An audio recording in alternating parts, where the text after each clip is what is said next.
6:42 in the morning by the clock that still works when I thump it twice with a knuckle, and the world outside the glass is the color of wet cement. You're listening to 107.3 FM, if your set can still hold a tune in this static. My name is Stephen Jobs, broadcasting from a concrete storage room under the old public library on Hennepin Avenue in Minneapolis. The library above me smells like damp paper and dust, and the soft rot of carpet that's soaked up too much melted snow. And right now there's that other smell layered on top of it. Burnt metal and something acrid that sits in the back of the throat and won't move even when you drink. I keep the door cracked a hand's width to let a little air run through the room, but not enough to pull the heat out, such as it is. We've got a gasoline generator 20 feet down the hall that I baby like it's the last living thing on Earth. 2 marine batteries scavenged from a fishing shop near the river, and a bike with a chain that squeals like a rat when I pedal it to top off the charge. The fuel is rationed in coffee mugs, not gallons. The heat comes from a small kerosene heater that ticks and smells like a garage in January. The thermometer nailed to the wall shows 11 degrees inside, and that's after I taped up the vents with book jackets. The silence up top is heavier than the snow that used to smother this city.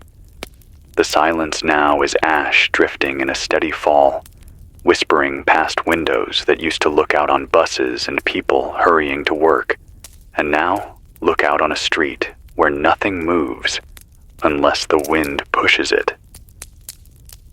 Stores open, no rules. What's the first thing you grab before the shelves are empty? Let me know in the comments below. If you can hear me, you're one of the lucky ones with a radio that takes both AM and FM and still has a little life. 107.3 is all we can keep stable. The emergency handsets drift. The AM band is a graveyard of hissing and faraway groans that slide in and out as the upper air bends the waves.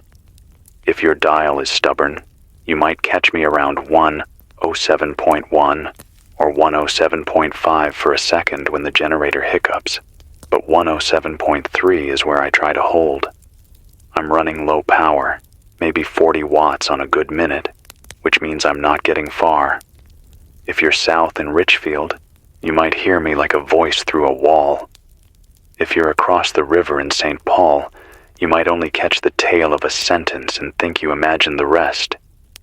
I'm speaking slow because people told me they're recording this on cassettes and old phones that still boot when you warm them in your coat, then replaying for neighbors when the batteries take a charge.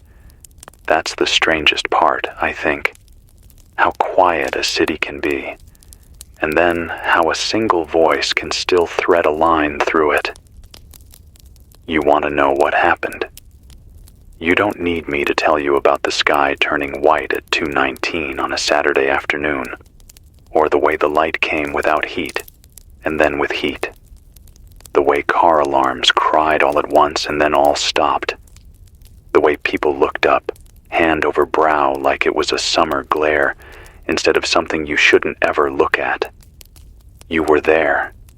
You felt the punch in your chest that wasn't sound but pressure, the windows shivering in their frames like teeth, and then the long, low roll that came late, as if the noise had to walk to us from somewhere beyond the edge of the map. You smelled the first ash before you saw it. You thought it was snow until you tasted it on your tongue and spit black. Your phone showed 1 bar, then nothing. Then the battery went from 60% to 2 and died, as if someone pinched its throat. The power blinked twice like it always does in a thunderstorm, and then didn't come back. The last thing I saw before the library lights dropped was a line of people at the front desk trying to check out portable chargers, and a guard walking toward the door with his hand up, telling everyone to take it easy. That was before the second flash, which we didn't see, only felt. After that, the exit signs went dark, and the stacks turned into a maze that swallowed you 5 steps in. I know because I tried to walk it on memory and scraped my shin on a book cart. This is the part where I tell you something smart about kilotons or fallout or wind patterns, but I'm not that guy. I'm the guy sitting in a chair with a coat on, reading by a lantern, answering a microphone with my heart in my mouth when the generator drops from its happy rattle into that lower sound that means it's thirsty.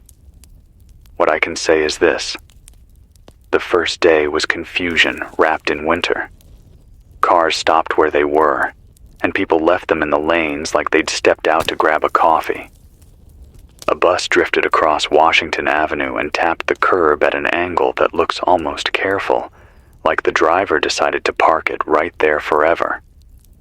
At dusk, there were fires that didn't roar, just smoldered. Paper burned in slow sheets, not bright tongues. The air was thick and soft, like breathing through a wool scarf that someone soaked in a campfire. The news didn't go out with a scream. It just thinned. Local TV cut to a slate that said, "Please stand by," and then stood by until the power died. The big national feeds kept their anchors on screen longer, lips moving smooth under perfect hair, long enough to say words like detonation and multiple impacts and strategic, and then a crawl that kept edging out other lines until the whole screen was white text on black stairs. I kept waiting for the local emergency tone, the one that makes you think of tornadoes and summer hail. But it never came. At some point in the night, the cell towers gave one last digital cough and then fell silent. If you had a push radio app that linked to a server far away, it might have blinked a headline while you were asleep, and you woke to a message about communications degraded and shelter in place. And then the app acted like it had been uninstalled by a ghost. I have a name for the man who told me the truth, in the way only someone who is done with their job can.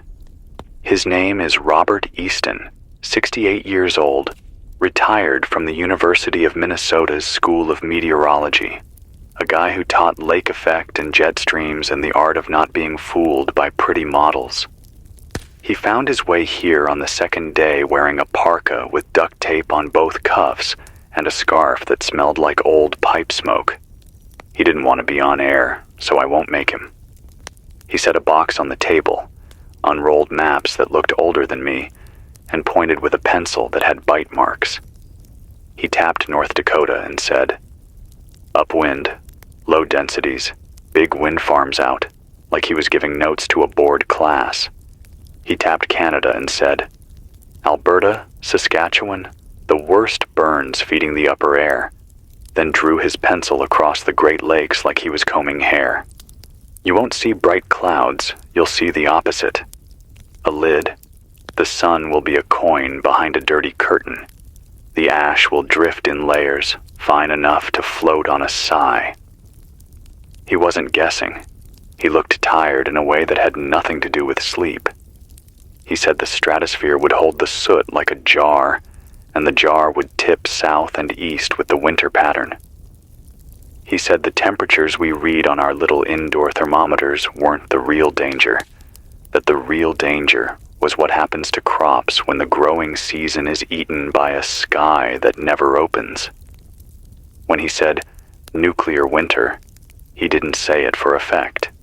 He said it like someone reading from a lab notebook. By noon on the second day, the city started to change shape.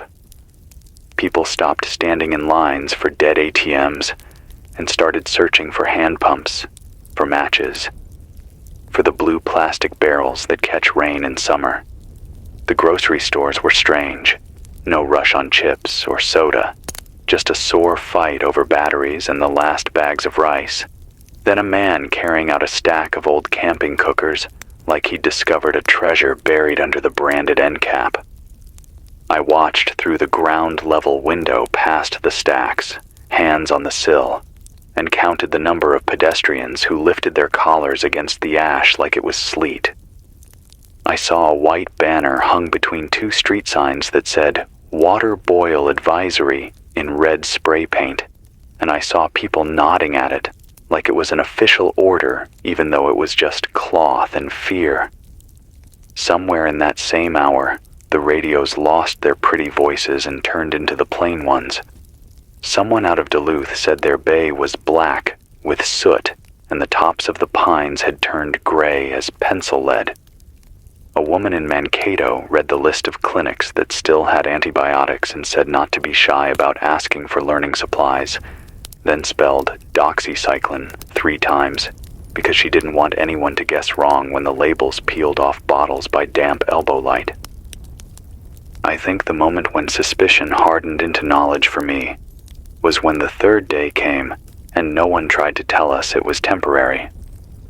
The city's website, if you could load a cached version, had advice on keeping pipes from freezing, on checking on older neighbors, on not running a generator inside.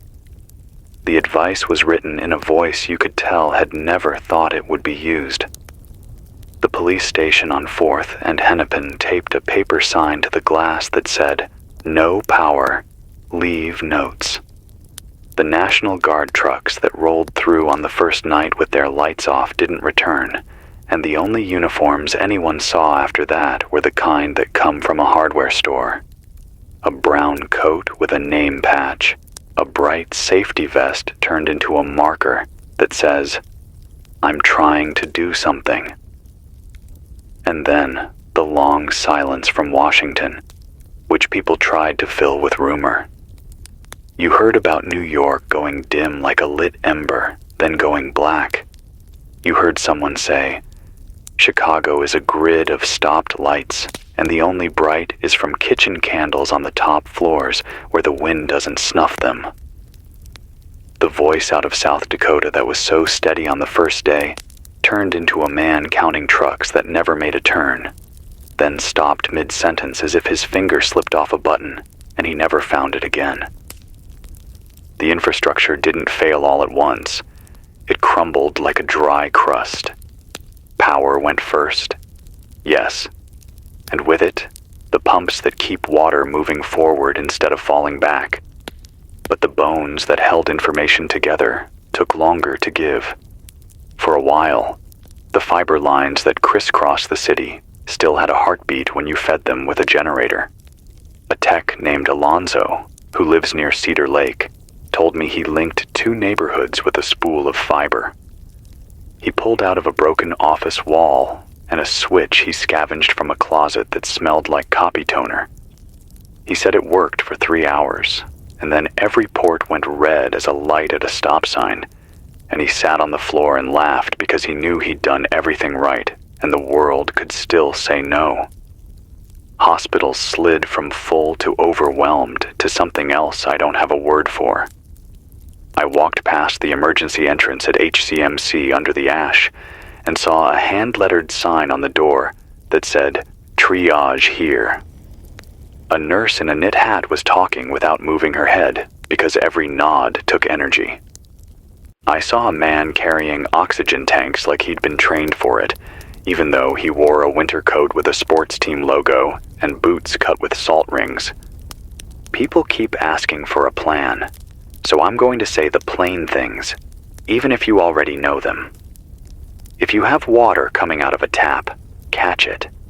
Catch it in pots, in buckets, in tubs. Boil it hard for a minute if you can make a flame. If you can't boil, set it in clear bottles under whatever light the sky gives at midday and let time do its work.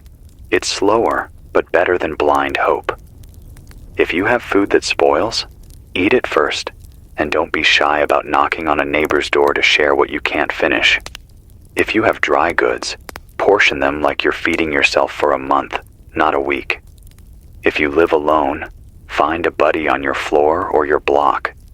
Don't be proud. Pride is a winter coat with holes. If you have a radio, mark 107.3 on the dial and scratch it into the plastic because fingers fumble when they're cold. If you have kids, teach them to listen for these numbers. 462.675 for the GMRS crowd, 146.520 if your neighbor still has a ham set. If you have the strength, clear furnace exhausts and vents outside your building so the gas heaters don't suffocate you in your sleep. If you have a basement, set a bucket by the door and keep an eye on the trickle that finds its way in under the foundation. When the pumps stop, the ground remembers it's a sponge. I said I wouldn't put callers on the air, and I won't. But I will tell you about the notes people slide under the door. They come folded into little squares like we're passing secrets in a classroom. One from a man named Jerome in Northeast said his mother, Agnes, 81, taught half the block how to make a filter from a 2-liter bottle. Gravel, sand, and charcoal scraped from the lid of a grill. He said she lined them up on the stoop, hands in mittens, showing kids how to watch the water go from gray to clear, drop by drop, and I pictured her in my head with a smile I've seen on teachers, the kind that says the world is still a place where we can hand each other skills, and that counts. Another note from Maria on 3rd Avenue said the boiler in their building died, and the landlord was gone, and a guy named Carl, who used to fix old cars, had rigged a windmill out of a box fan and the frame of a broken patio umbrella on the roof, and now it turned slow as a second hand and fed enough juice into a car battery to run a string of LED lights for 4 hours each night. She said when the lights come on, people cry a little and no one pretends they didn't. A third note from Oksana in the North Loop said she found her grandmother's hand-crank sewing machine and patched torn coats for 6 families, and in return, they brought her soup in jars and a roll of waxed paper she turned into window liners. There's an irony to all this that makes you shake your head even as you admire it. The things that survived best were the ones we left behind. The radios with knobs and telescoping antennas you pull out of a drawer because you never tossed them. The stoves that burn wood and sit in cabins north of here, old iron with a door big enough to swallow fallen branches that would never fit in a chic city fireplace. The manuals for generators printed on paper and tucked under lids, written in thick type by people who knew that someday the internet might not be there to carry a PDF. The windmills that water cattle on flat land, dusty red and stubborn, that now look like little miracles. A friend of mine who always joked about being born in the wrong century built a hand pump out of a foot valve, a length of PVC, and a plank for leverage, and now he's the most popular man on his block. We used to laugh at ham guys who sat in basements with call signs and maps on the wall, and now those are the people threading needles through this broken quilt, passing weather reports and clinic hours and the location of a pharmacist who still opens his door at noon and refuses cash and takes socks and peanut butter as payment. I want to tell you how this feels so you don't think you're failing just because your hands shake. In the first nights, I slept in 20-minute stutters because every little sound turned into a new danger in my head. A pipe expanding in the wall meant the building was about to crack. A rattle in the vents was a person trying the handle. The heater ticking became a countdown I couldn't see. I tried to read when the lamp was on, and the words floated on the page like oil on water. I told myself to eat, and then didn't, because my stomach was a knot, and food felt like a waste. I cried when a thermos of coffee knocked over and ran into the grout, because I knew there wouldn't be more. On the 4th morning, I folded the coat under my head and listened, and I heard something I hadn't noticed. My own breath, slow and even. I said out loud, "You are still here," and it sounded stupid and true. Later that day, a kid knocked on the library door and asked if the children's section had blankets, because their apartment had cracked windows. I let him in, and we carried out a stack of fleece throws with cartoon bears on them. And he said his name was Thomas and that his sister would like the green one. And I wanted to hug him, but I didn't, because I was afraid of the way that would break me open. That night, I ate a whole can of peaches because I needed to taste something sweet and know it could exist. There are people who want theories about why it happened, and I get it. We are built to look for reasons, even when the reasons don't change the work of the next hour. You hear military words whispered like they are passwords: counterforce, cruise, silo, second strike. And you hear political ones that sound like a fight we all lost while we were washing dishes. Miscalculation, brinkmanship, doctrine. I have a message pinned to the bulletin board down the hall that someone slipped under the door without a return name. It says, "We built a machine that makes big choices faster than we can hold a hand." I don't know if that's true. An engineer who sat in that chair yesterday and rubbed his eyes until they were red told me a computer might have made the last call, but a human wrote the code that led it. Maybe the why is a circle we don't need to walk right now. What I know is, there are trains on tracks outside the city loaded with grain we can't move because the signals are dumb and the crossings are stuck shut. There are warehouses full of winter coats that can't open because the doors are electric and the batteries are dead.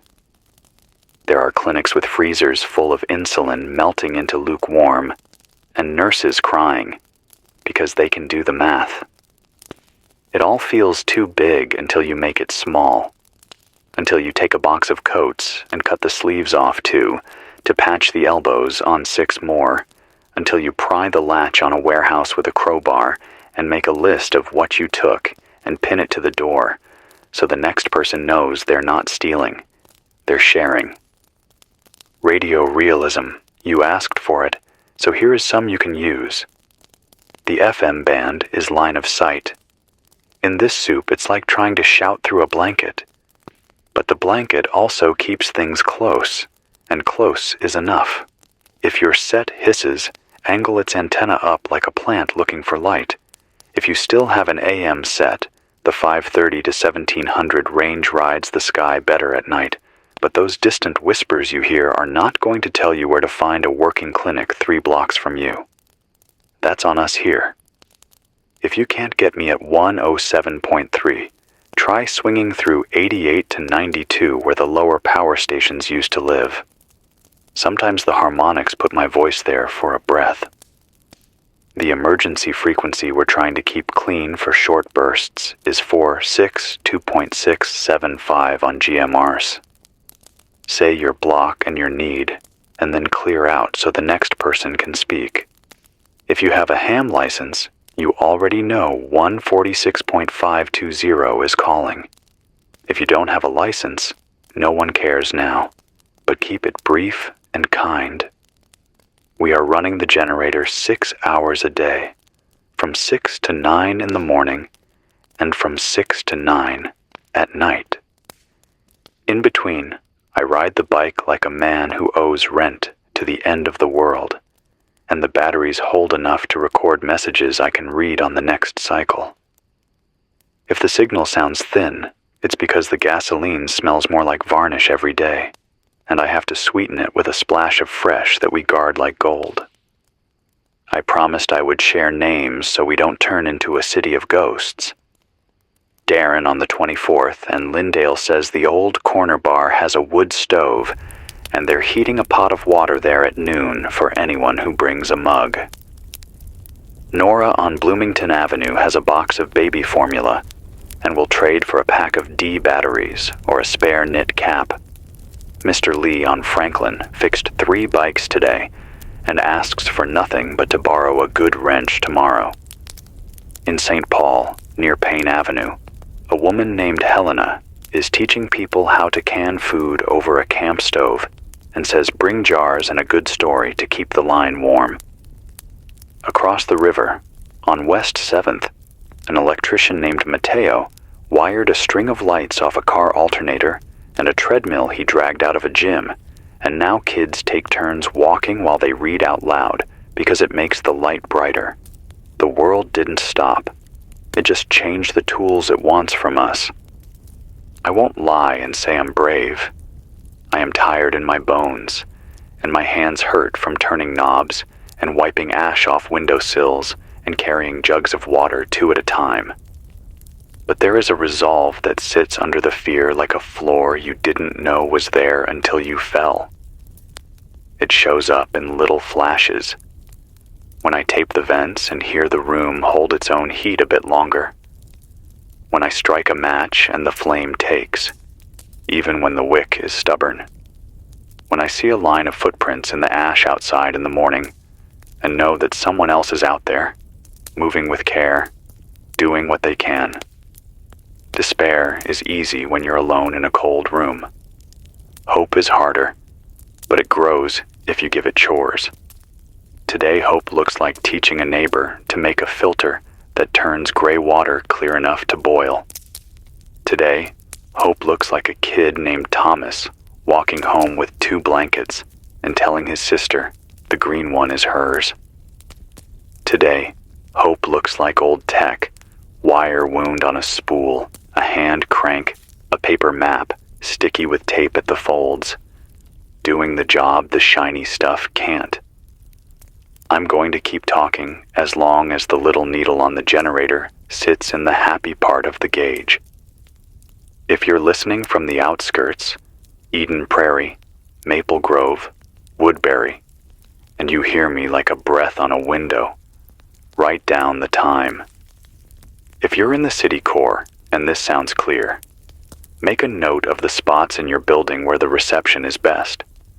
The stairwell landings, the window that faces west, the laundry room with the thick pipes that seem to carry the signal like a confession. Share those spots with your neighbors. If you know someone with a good old tabletop radio, ask them to leave it on in the lobby for an hour after dusk, so people can stand and catch the news and a little of this voice to remind them they still belong to a larger thing. I don't have a sign-off that makes this neat. I have a schedule and lungs and a generator that will need another coffee mug of gasoline before the night shift. I'll be here again at 6 in the evening if the plug stays in the wall. If you have notes, slide them under the door with names and blocks and plain needs. If you have advice that works, write it like you're teaching a child and I'll read it on the air. If you have fear, you can write that too. You'll be surprised how many people feel the same and draw strength from knowing they're not broken for feeling it.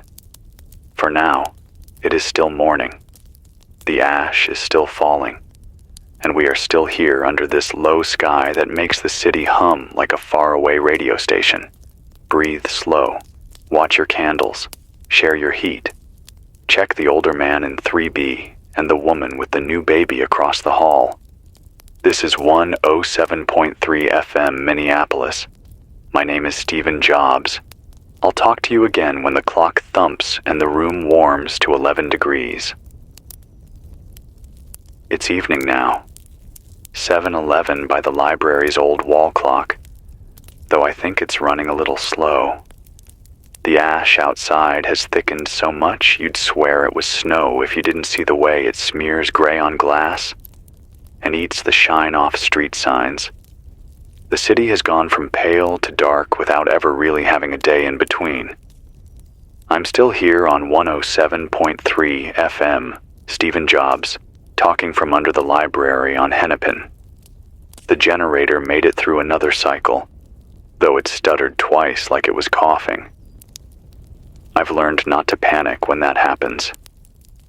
The sound always returns if I keep a hand on the side and tap it like it's a nervous friend who just needs to know you're still near. The streets above me are emptier than they've ever been. I walked out at dusk just to feel what it was like. Every footstep sounded wrong, too loud, like walking through a stage set where the crew forgot to put in background noise. The ash softens the pavement so each step makes a faint crunch, and when you lift your foot, the print looks black against gray.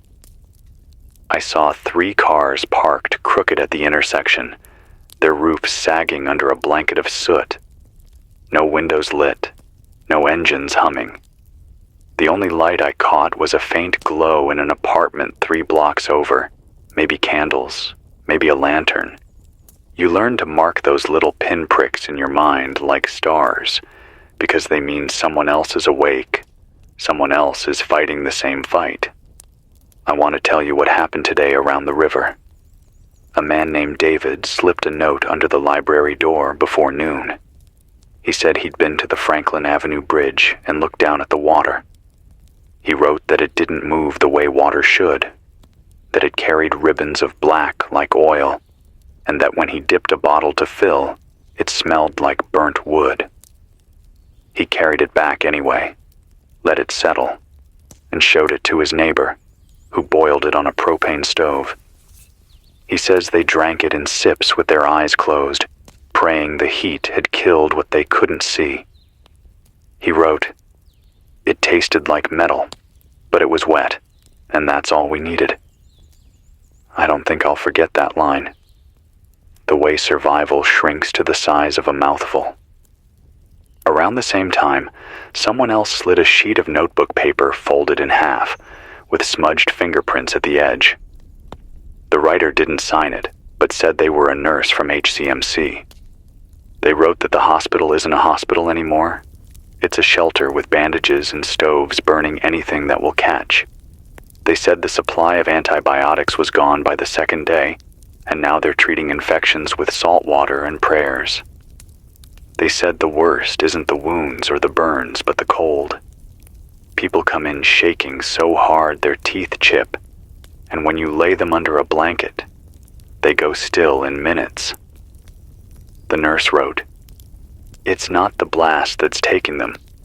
It's the winter falling out of the sky that hit me harder than any theory from the experts." People want me to talk about what's happening with governments, so I'll tell you the truth as I know it. No official voice has spoken in 2 days. The last clear transmission was from a station in Chicago, reading out orders for martial law, but the voice cut mid-word. Since then, all I hear is faint beeping on a military band, and once, faintly, something like coordinates. They didn't repeat. It could have been a machine still running on its own. People are whispering that Washington went dark, that the bunkers filled up too fast and the doors closed on empty hallways. I can't confirm it. What I know is this: silence where there used to be endless chatter. No press conferences, no bulletins, no clean voices with straight spines telling us it will be fine. Just us, scribbling notes, cranking radios, striking matches. I can feel the fatigue settling into me the way ash settles into cracks in the pavement. My eyes burn even when I sit in this sealed room. My throat feels like I swallowed chalk.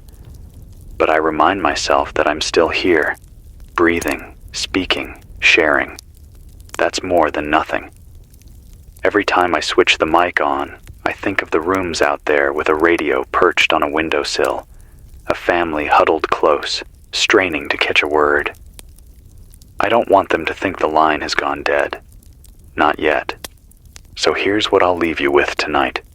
Wrap your pipes if you haven't already. Keep water inside, not outside. Burn slow. Don't waste your fuel on heat that vanishes into the ceiling. Sit close together, not apart. If you're lucky enough to have batteries, use them for light only when you must. And when you feel like you're breaking, say your own name out loud. Remind yourself you're still here. It sounds foolish, but it helps. This is 107.3 FM, Stephen Jobs, beneath the ash sky in Minneapolis. I'll be back at 6 in the morning if the generator gives me another cycle. Hold on through the night. Breathe slow. Listen close. You're not alone, even when the city makes you feel like you are. It's 6:05 in the morning, or at least that's what the battered library clock claims. though I swear time itself has started to bend in this darkness. I'm Stephen Jobs, still on 107.3 FM, and the air outside is colder than it has been since this all began. I cracked the steel door an inch to test the weather and felt it rush in, sharp and bitter, carrying a smell of burnt insulation and something chemical that I can't put a name to. The ash doesn't fall like snow anymore. It drifts in clumps, soft gray patches that tumble when the wind decides to move them, then stick to the ground like damp paper. When I closed the door, I watched a piece of it slide under the crack and crumble when it hit the floor, leaving streaks that look like charcoal dragged by a child's hand. I don't think we're going to see the sun again. Yesterday, for a moment at noon, the sky lightened as if a veil had thinned, and I thought maybe the clouds would break. But all it did was reveal another layer, darker, thicker, a bruise-colored ceiling that swallowed even that brief hope. Robert Easton, the retired meteorologist I mentioned before, came by again late last night. He stood over the maps with his finger tracing loops across the Midwest and shook his head. He said the stratosphere is carrying more soot than any model he's ever studied, more than Mount Pinatubo and Krakatoa combined. He said the lid over us isn't going anywhere. Not for months, maybe not for years. He told me to start calling this what it is, nuclear winter. He said it plain, as if by naming it, we could start to prepare instead of waiting for some correction that isn't coming. The city itself is folding inward. I walked up to the library roof before dawn with a flashlight dimmed by a scarf so I wouldn't draw eyes. From up there, you can see far, rooftops blanketed in ash, streets that look like riverbeds gone dry. No cars moving, no glow from downtown, just black shapes where skyscrapers cut into the sky. But if you look carefully, you can spot small lights flickering in the distance. Someone on the 9th floor of a building left a candle in the window. 2 streets over, I saw a lantern swinging, maybe carried by someone trying to find their way home. It reminded me of fireflies in summer, tiny bursts of life against a dark canvas, fragile but stubborn. That's what we are now. Fireflies under a dead sky. Yesterday I found a note taped to the outside wall of the library, written in pencil on the back of a torn cereal box. It said, "We are at 11th and Nicollet. 3 families. Water low. Looking for candles or batteries. We can trade blankets. No names, just that plea." I left a response in the same spot. "Come to the library basement." Knock 3 times, pause, then 2. I'll answer. I don't know if they'll come, but I wanted them to know they weren't shouting into nothing. Maybe that's all this is, sending signals into the dark and hoping someone catches them. People keep asking for practical advice, and I'll keep giving it, because it's the only thing that feels like control. If you still have any food that can spoil, cook it now, even if you can't eat it all. Cooked food keeps longer in this cold, and you can share or trade. If you're down to cans, don't waste the liquid. Drink it. It's water with salt and nutrients. If you've got pets, don't let them roam. Ash clogs their lungs faster than ours. Keep them inside. Feed them scraps. Let them stay close. Their warmth matters as much as yours. And if you can, set aside one small comfort for each day. A square of chocolate, a spoon of honey, a piece of dried fruit. The body needs fuel, yes, but the mind needs something sweet to remind it life isn't all bitter. The silence from governments hasn't broken. The frequencies that once carried endless announcements are just static now. A few people swear they caught fragments of coded signals on shortwave last night. Numbers rattled off in flat voices, but no one could hold them long enough to write them down. Maybe it's real. Maybe it's ghosts in the static. What I know is that we haven't heard a clear, human voice from Washington, New York, or Chicago in days. The vacuum grows heavier with every hour. Rumors breed in silence. People whisper that Denver was flattened, that Boston is under martial law, that the coasts are gone. I can't prove or deny any of it. All I know is what I can see with my own eyes, and what I see is a city covered in ash and quiet as a tomb. My own body is starting to feel the weight.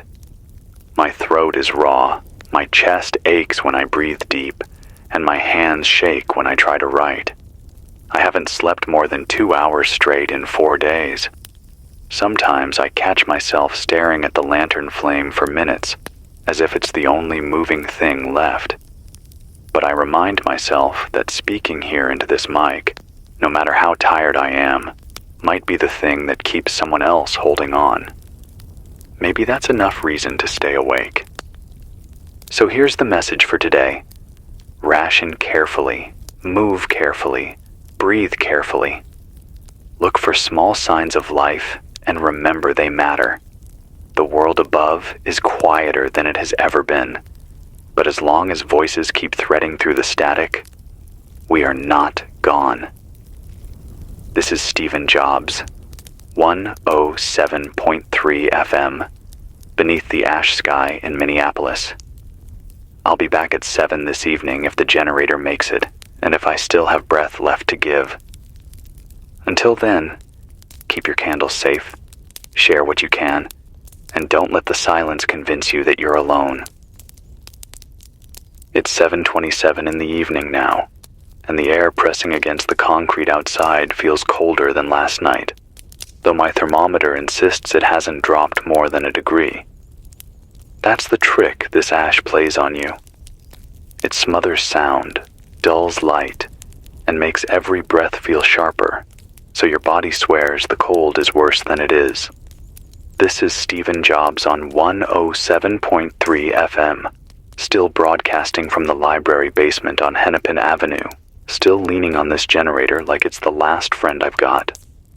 I just poured another mug of gasoline into its tank, and the smell clings to my coat, even after I hang it on the chair. I'll carry that scent with me until I die, I think. Burnt fuel, kerosene, and the bitter tang of ash in the back of my throat. I stepped outside for a few minutes before sunset, just long enough to see what's become of Nicollet Mall. That street used to buzz with lights and chatter even in winter. Tonight, it looked like a museum diorama left to rot. Shop windows shattered, ash swept into piles by the wind, mannequins slumped and dusted white so they looked like the people who used to walk those sidewalks. In the middle of the block, someone had dragged chairs into a circle and burned wood inside an old trash can. The fire was long gone, only blackened rings left in the snow ash mix. There were footprints leading away in every direction, like people had scattered when something startled them. I crouched down and touched the ash where the fire had been. It was still faintly warm. That means people are out there, not far from me, still clinging on. Another note came under the library door this afternoon, folded tight, torn from a spiral notebook. It said, "Stephen, we hear you on 107.3. We're at Lake Street and Bloomington. 4 of us. We have a little rice, some beans, no heat. Please keep talking. It helps. No names, no return sign. Just that plea." I read it 3 times before pinning it to the corkboard with the others. I want to tell them this directly. I will keep talking until the last drop of fuel, until my voice breaks.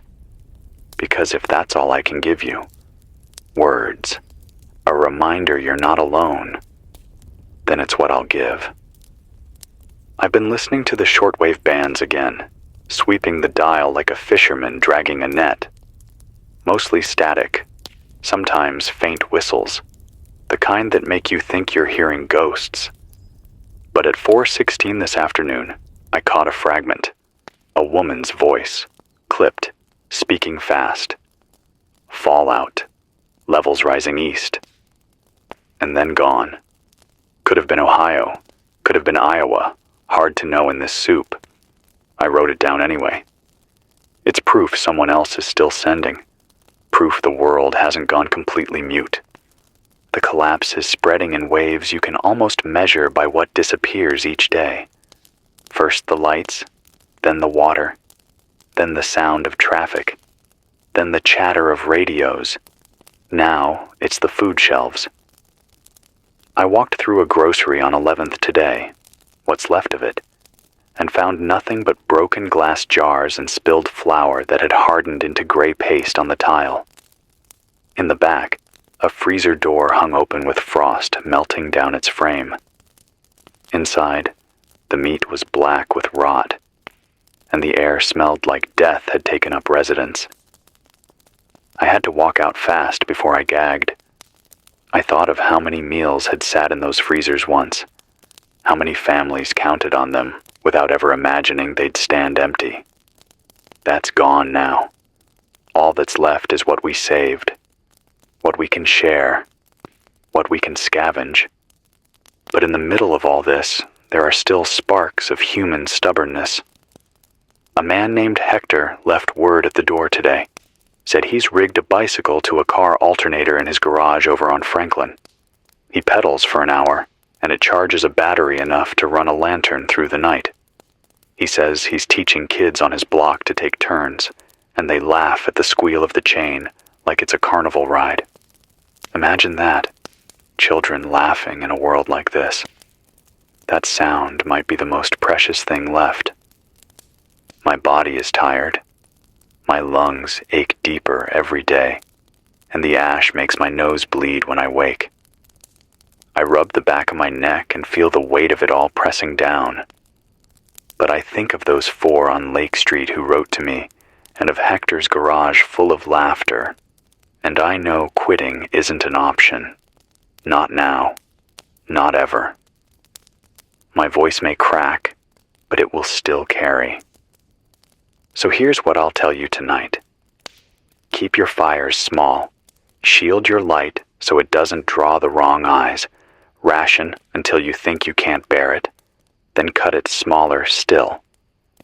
Pair up if you can. No one should be alone in this. And if you have even a scrap of extra, pass it on. You'll get it back one way or another, because we're all bound together now whether we like it or not. This is 107.3 FM Stephen Jobs, beneath the ash sky in Minneapolis. I'll be here again at dawn if the generator still runs. Until then, guard your warmth, share your breath, and don't let the silence fool you. You're still alive, and that's everything. It's 6:42 in the morning, and the clock on the wall ticks like it's running through molasses, each second dragging longer than it should. I'm Stephen Jobs on 107.3 FM, talking to you from under the library on Hennepin Avenue. The ash is falling heavier today, the kind that clings to your coat even when you shake it, the kind that coats your teeth if you breathe with your mouth open.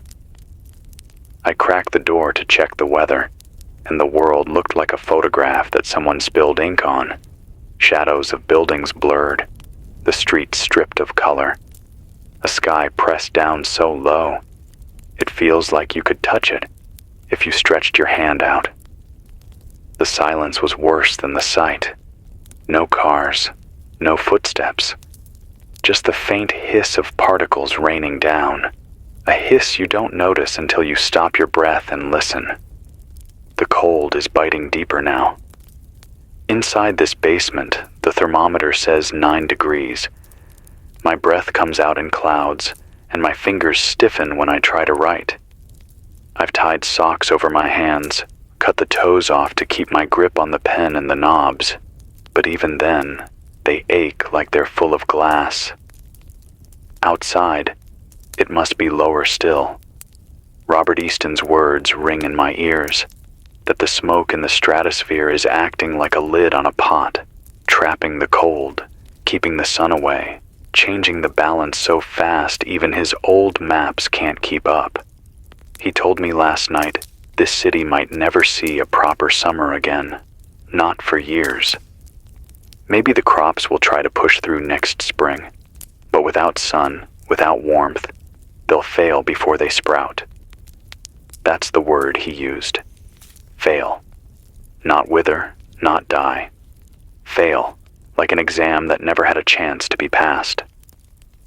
Yesterday evening, I walked a stretch down Hennepin with a scarf tied over my face. The snow that once marked winter in this city has been replaced by layers of gray powder so deep it muffles every step. I saw a mailbox with its flag frozen upright, a line of ash swept up around it like a dune. I saw a bus frozen at the curb, windows coated in soot so thick you couldn't see inside, but I could imagine the seats, the handrails, the stories abandoned there when the engine coughed its last. And then I saw something that made me stop. A set of footprints. Fresh. Pressed deep. Leading away from the bus and down a side street. The prints were smaller than mine, lighter. Maybe a woman. Maybe a child. Proof that someone else was out there moving even after all this time. I followed them as far as I dared, but they vanished where the wind had swept clean. Still, that brief moment was enough to remind me. We are not alone. Not yet. I want to read you a note I found slipped under the library door sometime in the night. The paper was damp at the edges, smudged, but the words held. My name is Caroline. I am on 15th Street with my father. We are running out of fuel. He cannot walk far. Do you know if there is help nearby? That's all. Just that cry into the dark. Caroline, if you are listening, I can't promise much, but if you can hear this, know you are not shouting into nothing. There are people across this city holding on the same way you are.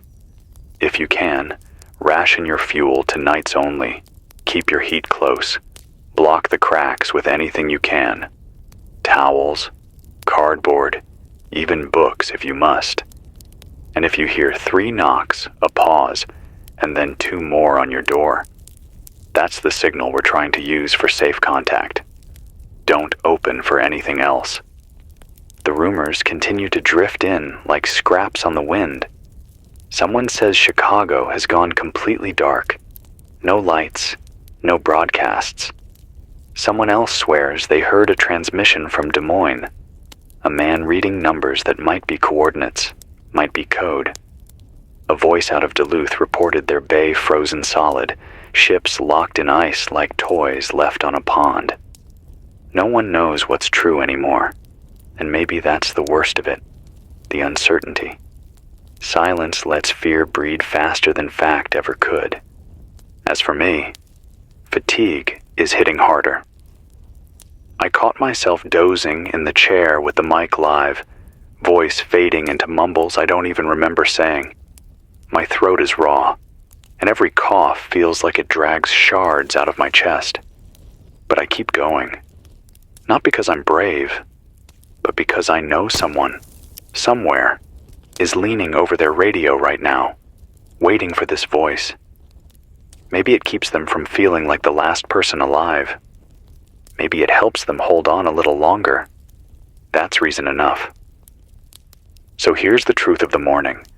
The ash is thicker, the cold is sharper, the silence is heavier, but there are footprints in the soot. There are notes slid under doors. There are lights flickering in windows. Proof of life, proof of us. Hold on to that as tightly as you hold on to your rationed food, your hidden warmth, because as long as even one light flickers, this city isn't dead. Neither are we. This is Stephen Jobs, 107.3 FM, beneath the ash sky in Minneapolis. I'll be here again tonight if the generator holds. Keep your breath steady, your fires small, your neighbors close. And remember, you are not alone. It's 8:03 in the evening now, and the city above feels quieter than I thought a city could ever be. The kind of quiet that hums in your ears until you start to imagine sounds that aren't there.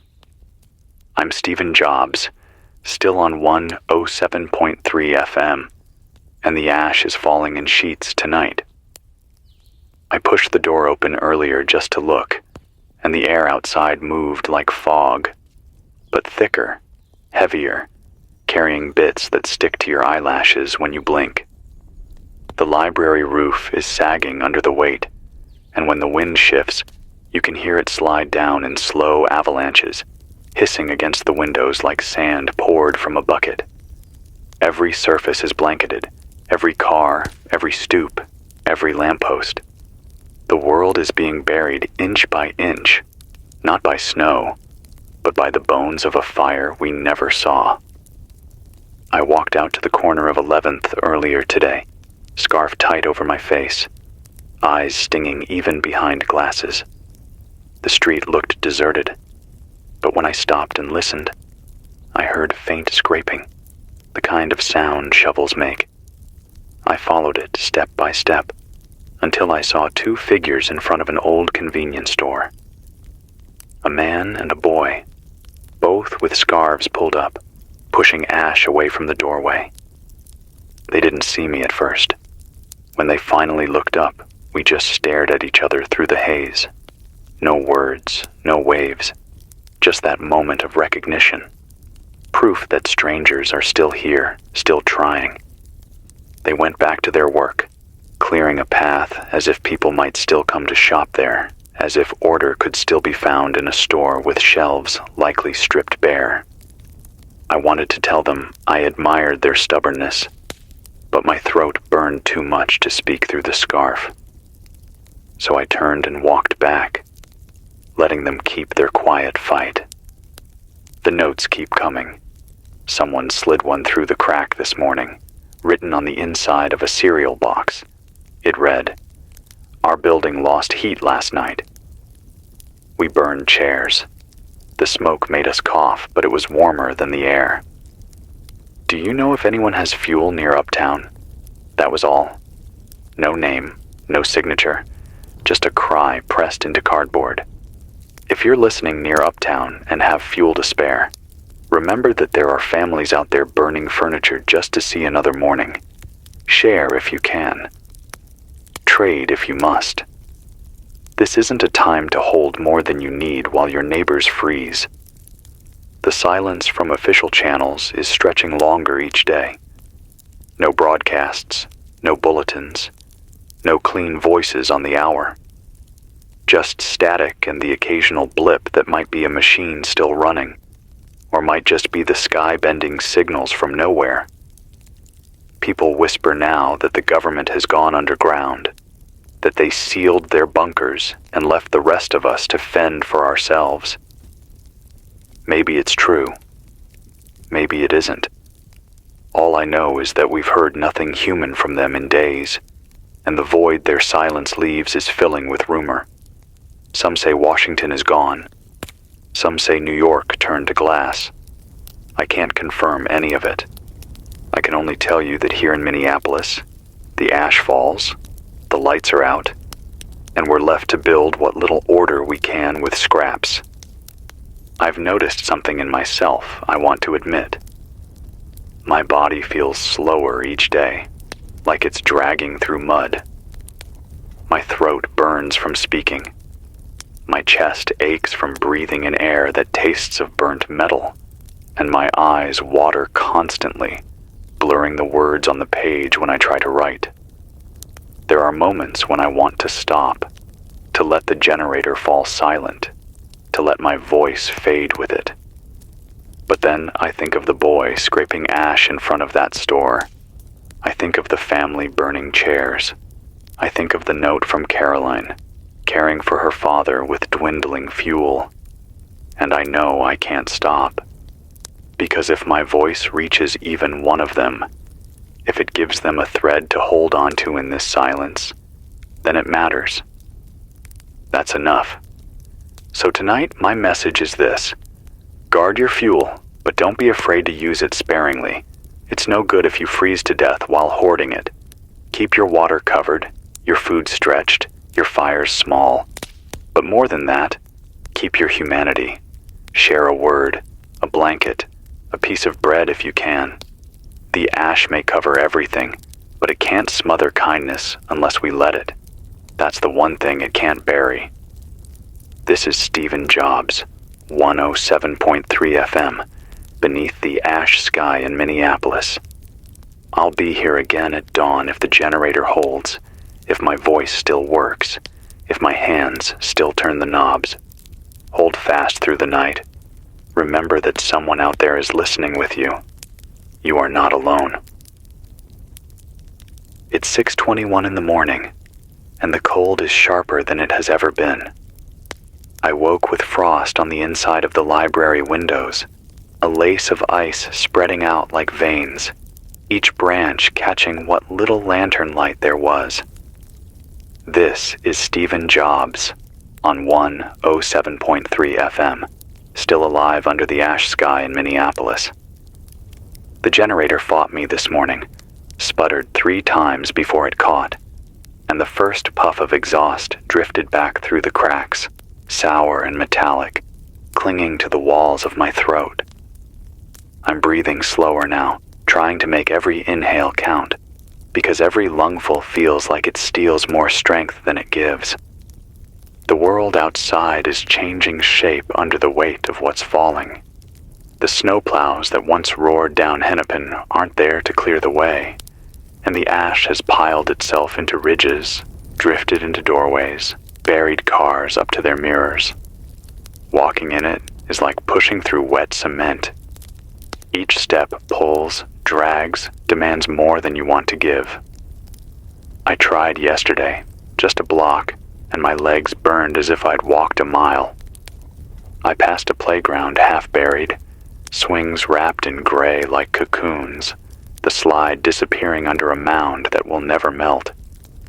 It was the quietest playground I've ever seen, and I stood there longer than I should have, remembering children's laughter that isn't here anymore.